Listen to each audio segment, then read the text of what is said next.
Purihin ninyo ang Panginoon, dakilain ang kanyang ngalan.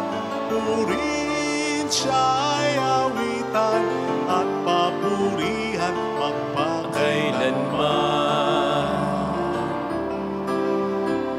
Nilikha niya ang langit at lupa, nilikha niya ang araw at buwan, nilikha niya ang mga isda't ibon, mga gubat at karagatan. Tunay siyang banal at dakila, purihin ang kanyang ngalan. Ang lahat ng nilikha niya ay mabuti, pinagyaman niya ng lubusan.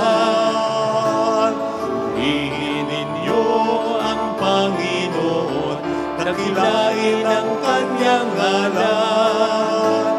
Purihin siya ay awitan at papurihan magpakailanman.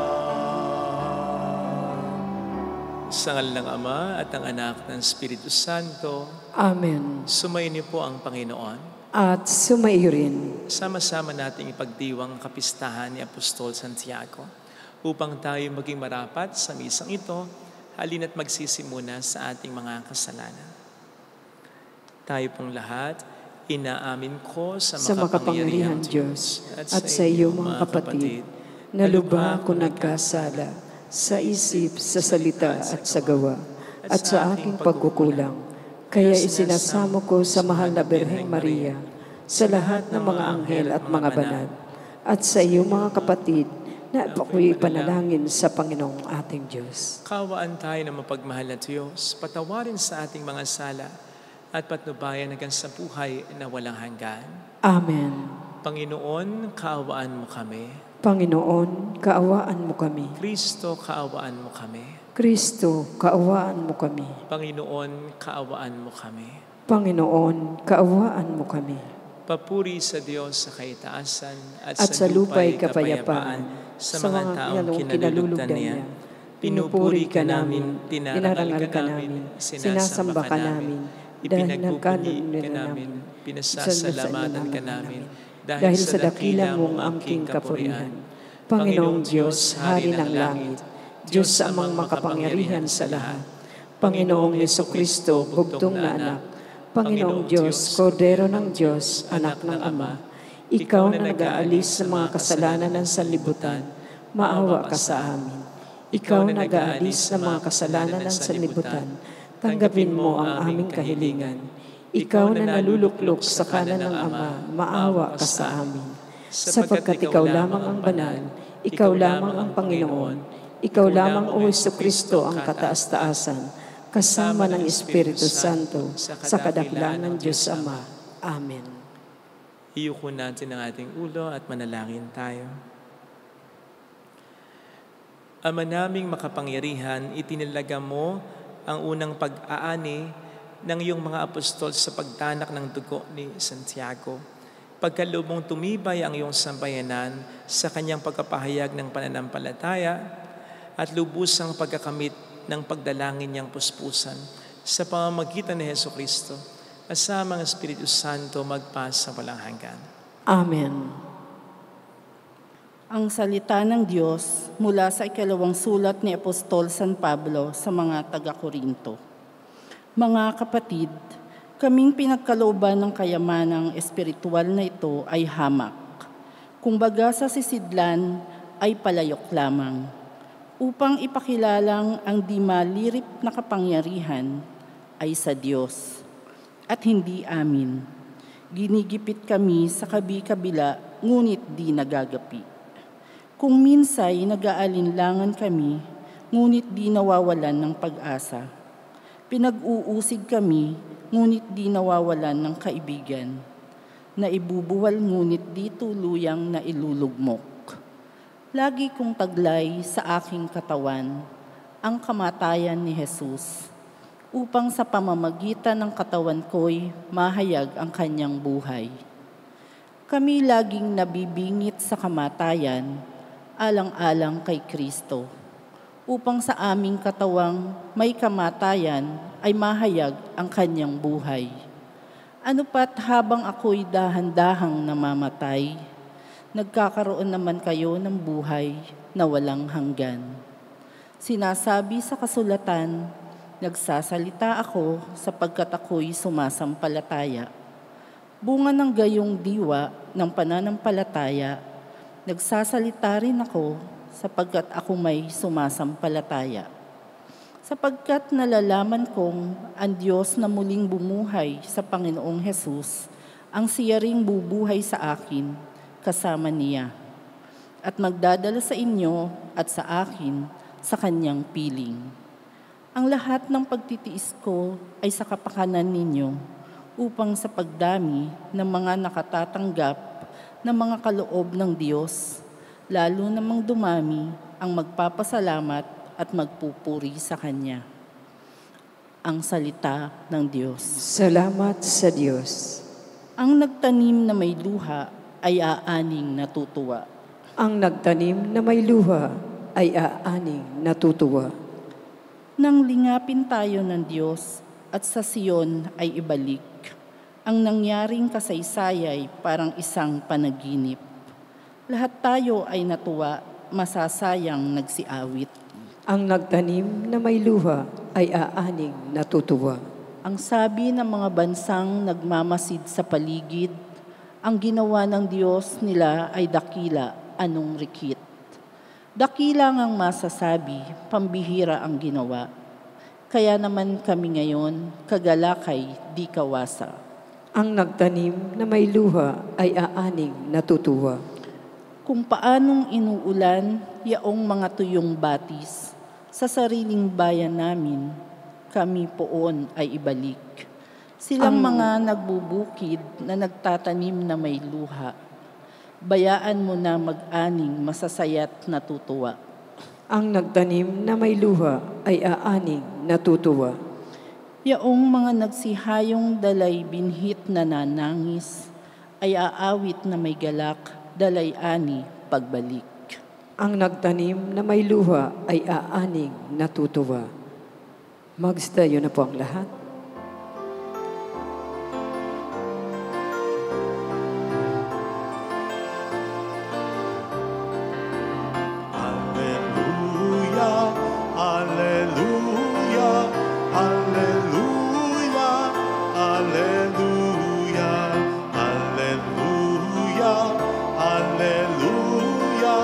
Alleluia, Alleluia.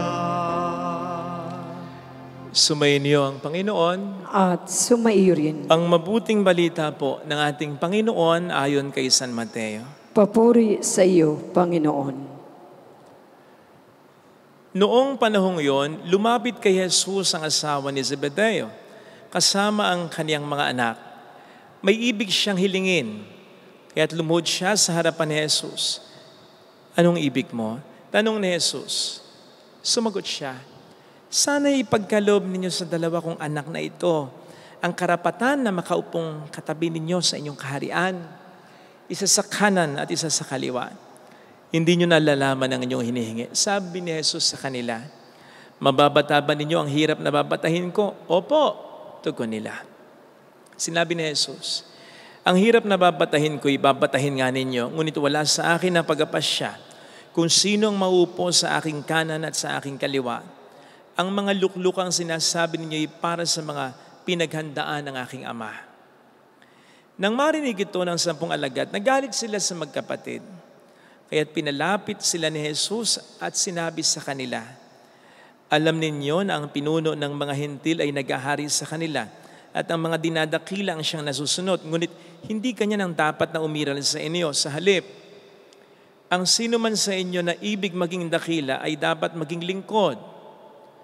At sino mang ibig maging pinuno ay dapat maging alipin ninyo. Tulad ng anak ng tao na naparito, hindi upang paglingkuran, kundi upang maglingkod at ialay ang kanyang buhay upang matubos ang marami. Mga kapatid, ang mabuting balita ng ating Panginoon. Pinupuri ka namin, Panginoong Jesucristo. Welcome po sa Our Lady of Lazaret, Quezon Parish, kung saan ayos lang umiyak, sasamahan ka ng mahal na ina sa pag-iyak at sa pagdarasal upang maging maayos ang lahat.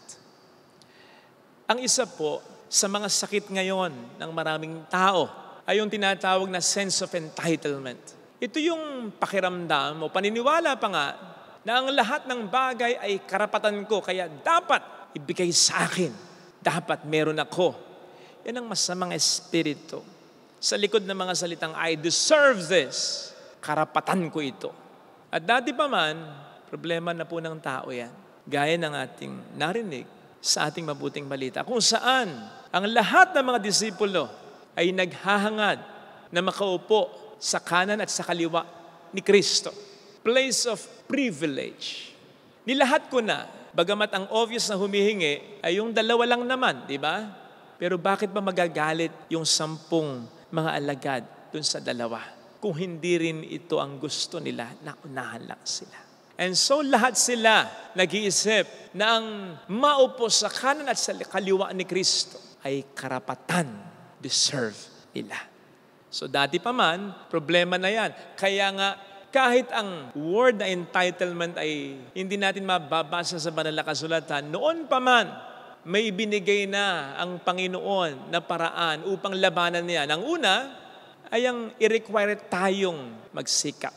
For us to work. And for us to really work hard enough to put our best effort into something. O hindi nga ba't kahit nasa hardin ng Eden, inutusan pa rin ng Diyos ang unang tao na linangin na ito. And therefore, magtrabaho. Anyone who does not work should not eat. Sabi pa ni San Pablo. At sa ating Ebanghelyo, narinig natin ang sinabi ni Kristo sa kanyang mga disipulo. Mababata ba ninyo ang hirap? Nababatahin ko. You should work hard. Kailangan nating magsikap. Hindi dahil may kondisyon ang pagpapala ng Panginoon, kundi dahil ayaw ng Diyos na tayo maging tamad or maging mga spoiled brat. Para saan pa na binigyan tayo ng Panginoon ng kalayaan, ng talento, ng talino, ng kakayanan kung hindi natin gagamitin ang mga ito. And so that's one of the dangers of that phrase, I deserve this. It renders us powerless. Kasi ang tendency ng mga taong ganyan ng katwiran, iasa sa ibang lahat nang hindi siya nagsisikap to really work hard. It's like saying, karapatan ko ang buhayin ako ng mga magulang ko. Kaya bahala sila sa buhay ko. Ganon, hindi ka na mag-aaral ng mabuti, hindi ka na magtatrabaho, aasa ka na lang buong buhay mo. Karapatan ko na ibabad ako sa game. Star player kaya ako. Bakit di mo itanong kung bakit di ka binababad, kung bakit nilalabas ka madalas? Baka may mali sa'yo, baka kulang ang depensa mo. Baka buwakaw ka, baka hindi ka team player. Ganito ako, ganito ang narating ko, igalang mo ako. Ganun lang kadali yun. Paano kung hindi naman din natin ginagalang yung kaharap natin tao? Paano kung may mga ginagawa tayo na hindi nakagalang-galang? Sabi nga nila, respect is earned. It is never commanded. So dapat pa rin tayo magsikap. Iwasan natin yung mga salitang ganyan, yung phrase na, I deserve this. Manapa, ang ipalit natin, I am responsible for this. For a good and lasting marriage, I am responsible for this. For people to respect me, I am responsible for this. For that company to hire me, for me to live a good life, I am responsible for this. Kailangan kong magsikap. At hindi ko dapat iasa sa ibang lahat.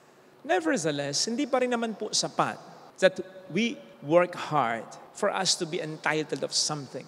Tingnan po ninyo sa Ebanghelyo. Nang itanong ni Kristo sa kanyang mga disipulo, mababata ba ninyo ang hirap na babatayin ko?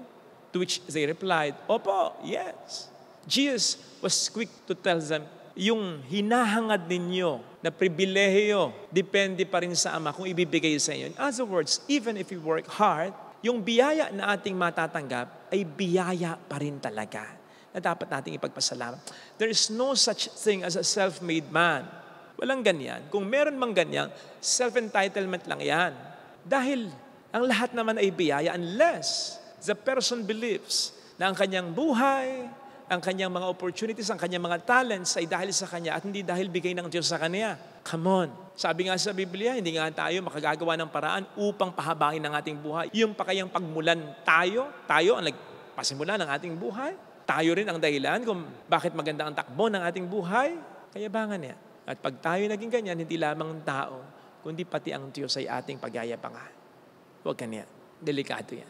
Sabi ng Panginoon, sino mang nagpapakababa ay itatas at sino mang nagpapakataas ay kanyang ibababa. Kung tutuusin, isa lang naman talaga ang deserve natin. Romans 6:23, judgment, death, dahil sa kasalanan natin. Kaya ang lahat ng mga blessings na tatanggap natin ay hindi dahil sa atin, kundi dahil sa ito'y pinagkaloob ng Diyos sa atin. Let us bear that in mind. Tularan po natin ang ating Panginoon. Siya, na kung tutuusin, ay totoong entitled of everything. Diyos siya. Pero iyon ay isinantabi niya upang tayo ay mapaglingkuran niya. Tama na mahirap itong tularan as the results may not be immediate, but it's all worth it. Hindi lamang po kasi tayo matutulungan nito na magsikap, matutulungan din tayo nito na maging mapagkumbat at upang ang ating pananampalataya ay mas lalo pang maging matatag. Especially when we are able to thank God sa anumang biyaya na ibinibigay niya sa atin, anuman ang pag-isikap na gawin natin, believing that God knows what He is doing. Ito po sana ang hiling nating biyaya sa ating banal na misa upang maiwasan natin ang sakit ng self-entitlement. Amen. Lagay natin ang ating kanang kamay sa tapat ng ating puso.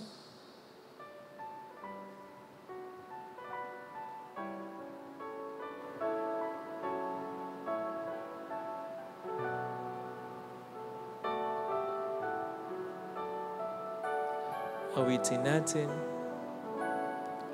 Alam kong may magagawa ang Diyos. Alam kong may magagawa ang Diyos. Alam kong may magagawa ang Diyos. Walang imposible sa Kanya. Kung ako'y magtatapat, sa Kanya'y maglilingkod. Alam kong may magagawa ang Diyos. Hindi ako magtutuda. Alam kong di ringgin ng Diyos ang sambo ko. Sapagkat mahal niya ako. Alam kong di ringgin ng Diyos ang sambo ko.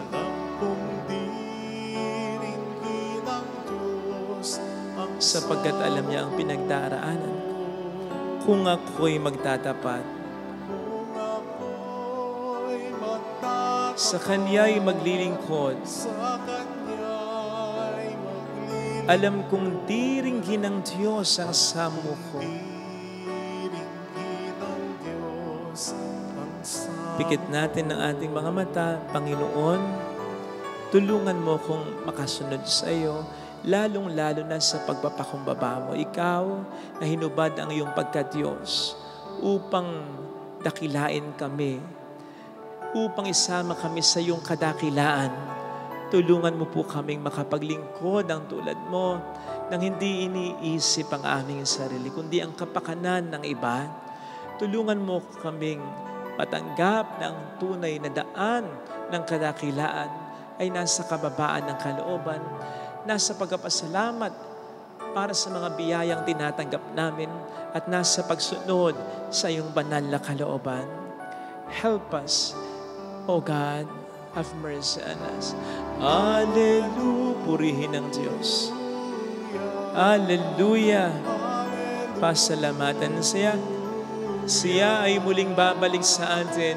Hindi niya tayo iiwan, hindi niya tayo pababayaan. Paniwalaan natin. Hallelujah! Purihin ng Diyos. Hallelujah!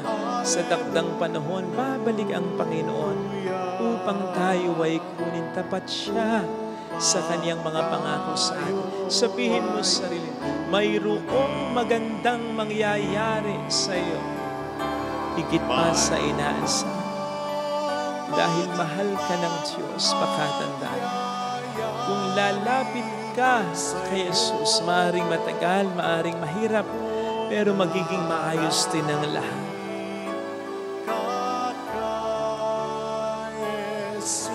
Mayroong magandang mangyayari sa iyo. Mangyayari sa iyo kung lalapit kay Jesus, kung tutulad kay Jesus, kung magiging malapit ang ating pagkatao kay Jesus. Papuri sa Ama at sa Anak sa Espiritu Santo. Kapara nung unang-una, ngayon at magpakailanman, magpas sa walang hanggan. Amen. Pag-aalay.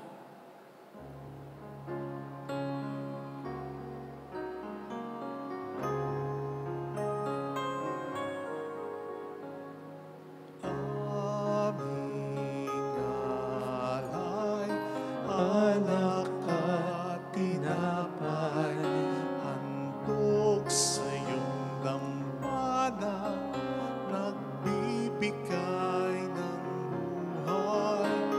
Nawa'y mabanalin itong handog naming alay, umaharap sa iyo, nagbibigay tinapay at alak na aming pinagpaguran, bunga ng lupa ng aming paggawa. Aming alay, alak at tinapay, handog sa iyong dambana, nagbibigay ng buhay. Nawa'y babanalin itong handog naming alay, umaharap sa iyo, nagbibigay pugay.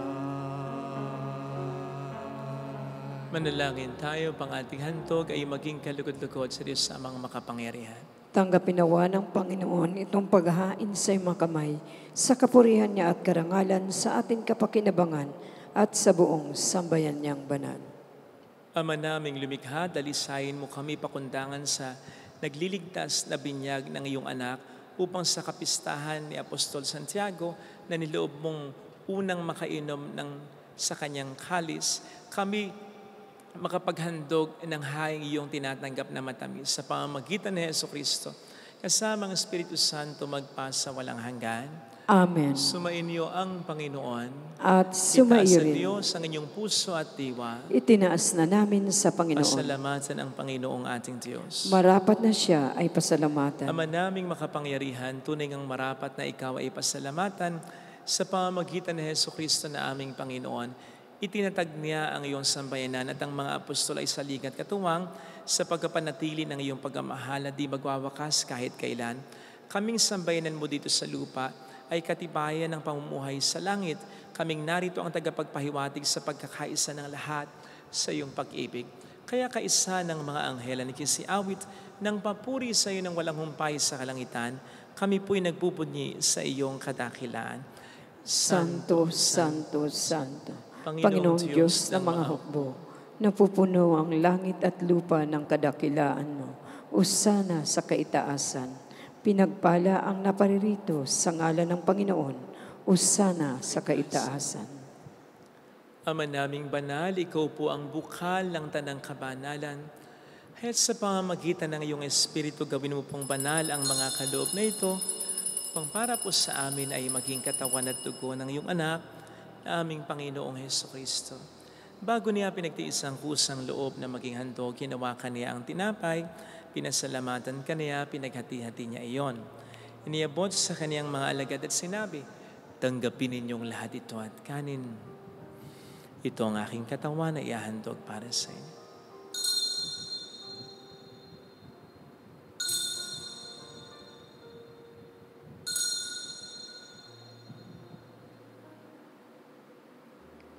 Gayun din naman ang matapos ang hapunan, hinawakan niya ang kalis, muli kaniyang pinasalamatan, iniabot niya ang kalis sa kaniyang mga alagad at sinabi, tanggapin ninyong lahat ito at inumin. Ito ang kalis ng aking dugo ng bago at walang hanggang tipan, ang aking dugo na ibubuhos para sa inyo at para sa lahat, sa ikapagpatawad ng mga kasalanan. Gawin niyo ito sa pag-alala sa akin.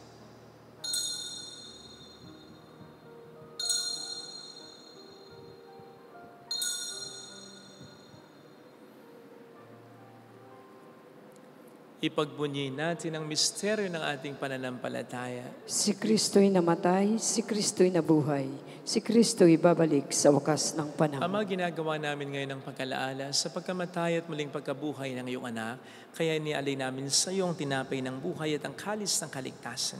Kami po'y nagpapasalamat dahil kami iyong minarapat na tumayo sa harap mo para maglingkod sa iyo.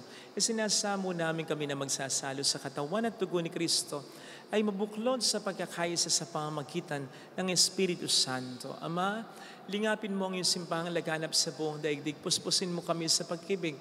Kaisa ni Francisco na aming Papa, ni Dennis na aming Obispo at ng Tanang Kaparian. Alalahanin mo mga kapatid naming nahimlay nang may pag-asang sila'y muling mabubuhay, lalo ng aming mga ipagdarasal. Saglit nating alalahanin ang ating mga minamahal na yumao. Kawaan mo sila at patuloyin sa iyong kaliwanagan. Kawaan mo at paging tapatin kaming lahat na makasalo sa iyong buhay na walang wakas, kaysa ang mahal na Birhen ng Lazaret, ang Ina ng Diyos. Isanuse ang kabiyak ng kanyang puso, lahat ng mga banal na namuhay dito sa daigdig ng kalugod-lugod sa iyo, may pagdiwang nawa namin na pagupuri sa ikararangal mo sa pamamagitan ng iyong anak na aming Panginoong Hesukristo. Sa pamamagitan ni Kristo kasama niya at sa Kanya, ang lahat ng parangal, papuri ay sa iyo, Diyos amang makapangyarihan, kasama ang Espiritu Santo magpa sa walang hanggan. Amen. Tumawag tayo sa ating Ama.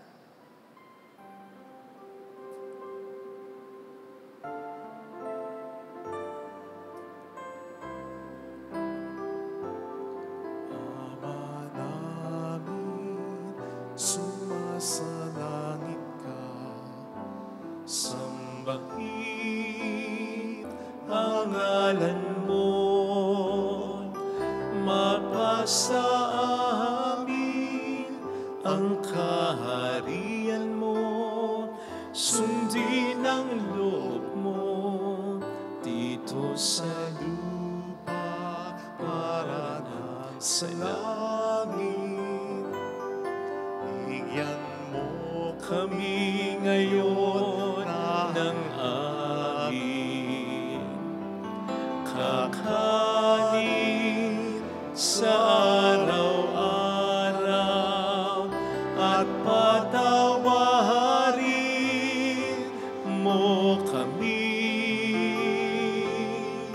sa aming mga sala para ng pagpapatawad namin sa nagkakasala sa amin, at huwag mo kami ipahintulot sa tukso at yadya mo kami sa lahat ng masama. Iniling namin kami adya sa lahat ng masama, pagkalooban ng kapayapaan araw-araw, iligtas sa kasalanan. Samantalang aming pinaghahandaan ang dakilang araw ng pagkapahayag ng tagapagligtas naming sa Heso Kristo. Sapagkat iyo ang kaharian, ang kapangyarihan at ang kapurihan, magpakailanman. Amen. Panginoong Heso Kristo, sinabi mo noon, sinasabi mo rin sa amin ngayon, kapayapaan ang iniiwan ko sa inyo, aking kapayapaan ang binibigay ko. Tuhayin mo pong aming pananampalataya, huwag ang aming pagkakasala. Pagkalooban mo kami ng kapayapaan at pagkakaisayon sa iyong kalooban, kasama ang Espiritu Santo magpasa walang hanggan. Amen. Ang kapayapaan ng Panginoon ay sumainyo nawang lahat. At sumaiyo rin. Bigayan tayo ng kapayapaan sa isa't isa. Peace be with you. Kapayapaan po. Kordero ng Diyos na nag-aalis ng mga kasalanan ng sanlibutan, maawa ka sa amin. Kordero ng Diyos na nag-aalis ng mga kasalanan ng sanlibutan, maawa ka sa amin. Kordero ng Diyos na nag-aalis ng mga kasalanan ng sanlibutan, ipagkaloob mo sa amin ang kapayapaan.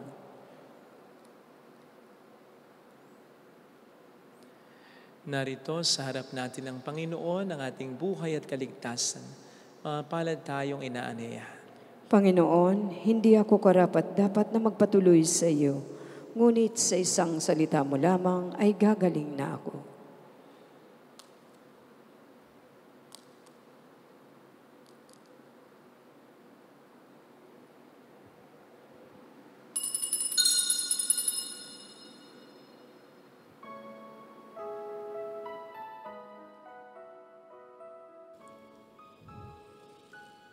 Panalangin para sa espiritual na pakikinabang.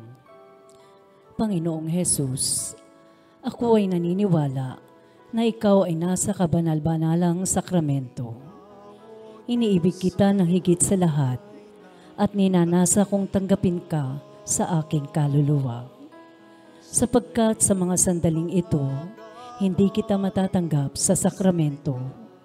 Tumuloy ka sa espiritu sa aking puso. Niyayakap kita na para bang naririto ka na. Inaalay ko ng buong buo ang aking sarili sa iyo. Huwag mong hayaang mawalay ako sa iyo. Amen. Kahit kami hindi karapat-dapat, tinawag mo pa rin kaming lahat. Sa iyo, Ama, kami nagkaisa. Nagpupuri ngayon ang aming puso at kaluluwa.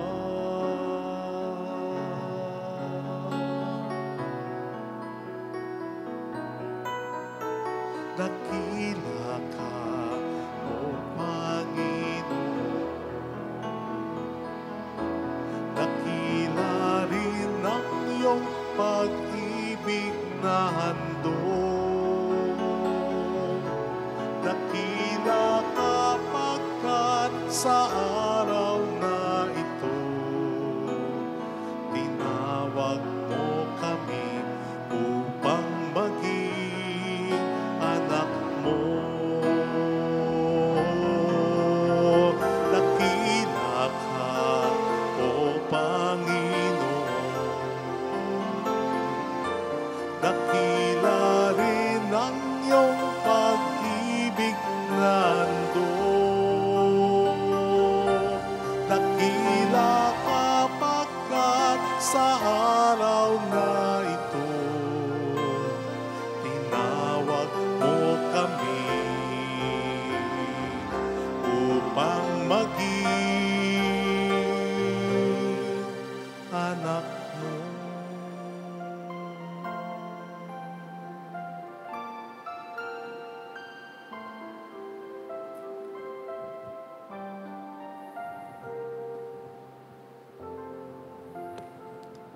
Manalangin tayo.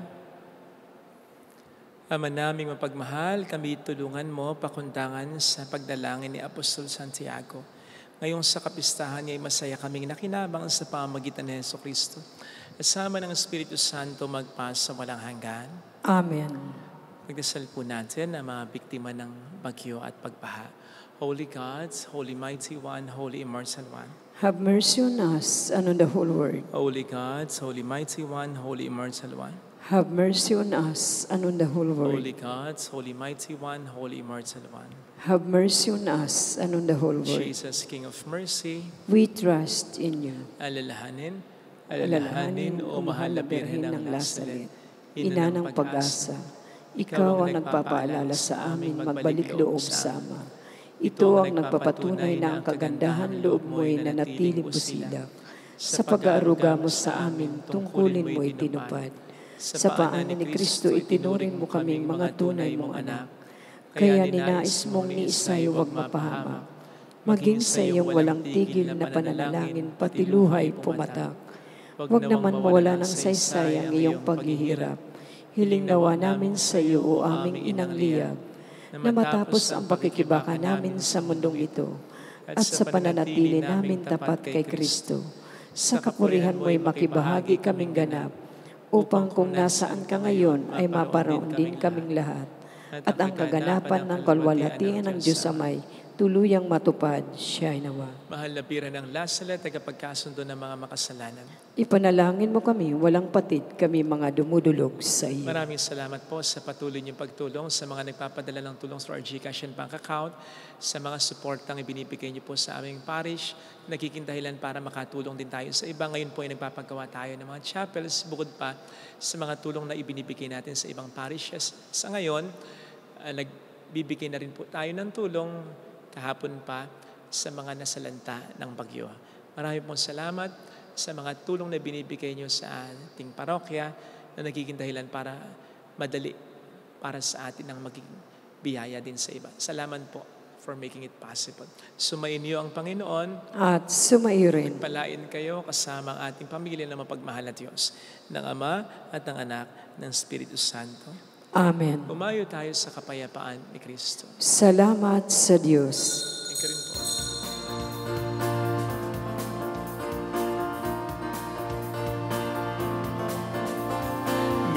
Mary, Mother of the Lord, here is a prayer we sing to you. Let your tears sleep in our minds and hearts as once they fell at Lazaret.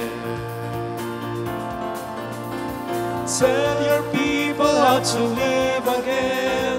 Tell your people how to sing again. Tell your people how to dance again. Tell your people how to pray again. Mary, Mother of the Lord,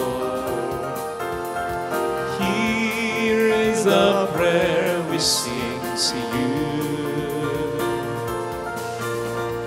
Let your tears sleep in our minds and hearts as once they fell at Lazaret. Salamat po.